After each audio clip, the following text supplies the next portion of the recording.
ça va bien, j'espère. Moi, je suis Mina Lajoie, je suis journaliste de profession et donc j'aime beaucoup communiquer. Je démarre mes séries de vidéos.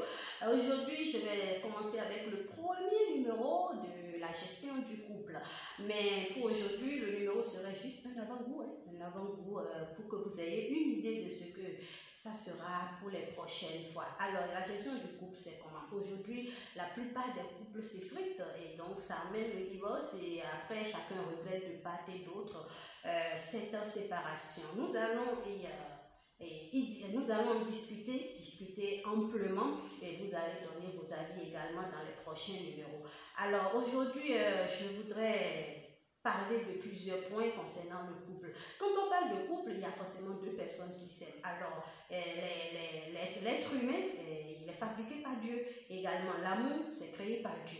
Donc, si vous voulez grandir dans votre couple, au sein de vos relations, il faut nécessairement faire recours à Dieu. Donc, la première âme puissante, c'est Dieu. Vous mettez Dieu au sein de votre couple et donc je crois que vous n'aurez pas trop de problèmes. Bon, cela ne veut pas dire que dans une relation, il n'y a pas de problème, hein, mais quand vous priez, vous allez voir que Dieu va essayer d'inspirer chacun de vous pour que vous ramenez la balle à terre. Alors, deuxième chose, c'est la maîtrise de soi. Donc, quand vous vous mettez ensemble, généralement, les éducations sont différentes de part et d'autre. Et donc, si vous ne le savez pas faire, quand les caractères commencent à sortir, on se dit non, c'est pas ça qu'il me faut, c'est pas lui ou elle qu'il me faut. Non, il faut se maîtriser quand on s'aime. Le troisième point, c'est le sacrifice. Du coup, quand vous vous aimez, vous devez vous sacrifier, forcément. Et quand vous vous sacrifiez, le pardon intervient généralement. Donc, vous devez pardonner l'un ou l'autre. C'est un peu ça. Je parlerai également après le pardon. La communication, elle demeure très importante au sein d'une relation.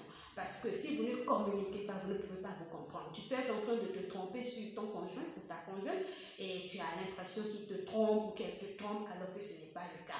Voyez un peu. Donc, il faut communiquer, il faut vous mettre ensemble, parler, dire tout ce qui est dans votre cœur, essayer d'échanger et puis chacun se comprend. Vous comprenez? Il faut communiquer. Sans la communication, vous ne pouvez pas grandir dans une relation. Ça, c'est très important. Alors, mes chers internautes, mes chers amis, mes chers femmes, si vous me le permettez, je voudrais vous demander de vous joindre à ma vidéo, à tous les numéros que je vais commencer par mettre en ligne pour que nous puissions essayer de parler un peu de la gestion de couple. Vous tous qui avez des expériences concernant le couple, le foyer, franchement, venez, nous allons discuter pour éviter assez de divorces, pour éviter assez de séparations, parce que vous savez, l'amour, il est tellement beau, il est tellement... Ah, je sais aussi. Merci à tous et je vous dis bye bye pour le prochain vidéo.